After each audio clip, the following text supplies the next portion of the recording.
Welcome back to Orange Hat Reviews. I'm doing my review for Crisis on Infinite Earths Episode 5. Basically, the aftermath of the so-called climactic battle from Episode 4. This episode was interesting. It will lose a point due to identity politics at the end. But, for the most part, it was interesting. I will admit, flat out, right now, that I like how they finally fused all of the heroes onto one frickin' Earth. Because it gets confusing otherwise. And they don't have to waste money on all those interdimensional hopping special effects. But there is new multiverse. So, yeah. They got the Green Arrowverse. Not Green Arrowverse, Green Lantern universe. They got different Earths. Basically, from all the DC shows out there, Titans, the movies and whatnot, they're all part of different Earths of this new multiverse. I like the touching Brandon Routh Kingdom Come Superman ending that was a testament to the Christopher Reeves ending of all the movies, where he was in space and gives a smile as he flies off. That was good. That was very good.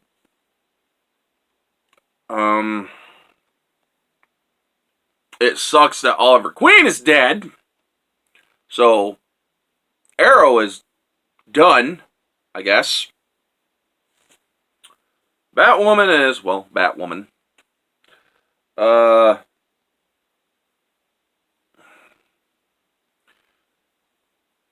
The ridiculousness of the identity politics in this, I mean, even if it was subtle, it was still there.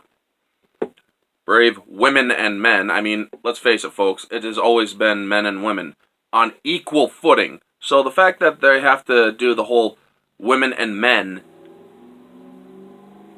why? It makes no sense. I mean, this is not me being nitpicky, it's just, why change it if they both mean on equal footing men and women? It makes no sense, and it's stupid to do simply because you want to score SJW nonsense points. Now, I'm not nitpicking because of that. I'm not nitpicking. I'm simply saying that it's ridiculous because when people say men and women, they are not saying that men or women come before or after men. They're not saying that women are lower than men. They are putting them on equal footing. Men and women together. So to change it just to score woke points, as everybody else calls it, is ridiculous. I mean, it is honestly ridiculous. Them having a female president, I don't care about that. Women can be president just as much as men can. So yeah, that's fine. But the whole women and men, they're doing that to put, in this case, they are actually doing that in order to do the imbalance. To actually put women above men. Because now we need all those strong women. Even though you're cutting men down to do it. So you're not really making them strong women. You're keeping them in their mediocre status.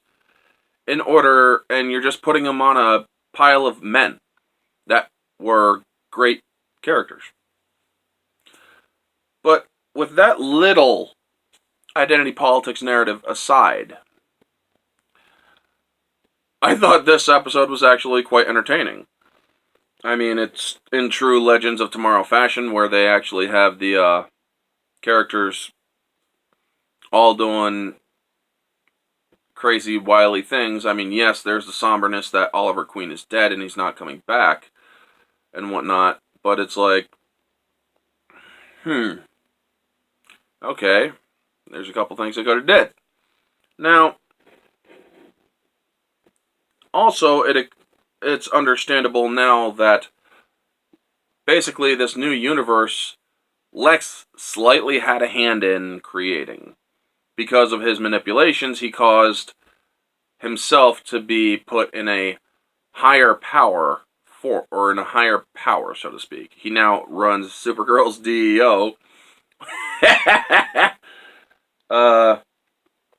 So That's cool, because that show does need a frickin' overhaul after its nonsense. But you know what? It's not going to have an overhaul. They're going to basically fix that shit right up.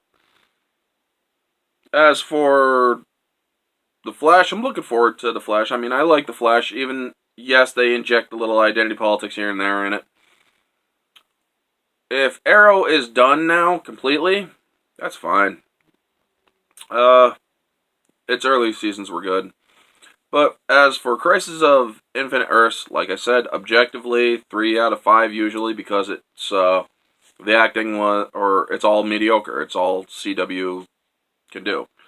Subjectively, though, this will lose points. Any, and I do mean any, identity politics being placed in a show, you automatically lose major points. I mean, it's just the way it is, you know? So yeah, you're going to get 2 out of 5. Even though this show was enjoyable, you suffer point loss because of identity politics. Your stupid little jab narrative is not going to be unnoticed, even if it is minuscule. So yes, 2 out of 5, subjective. Showgoer, I will give this a 5 out of 5. When you're not breaking it down and focusing on all the narratives and other stuff. This show is actually done very well. It is an entertaining episode to watch. So, with all that with all that out of the way, folks, yeah.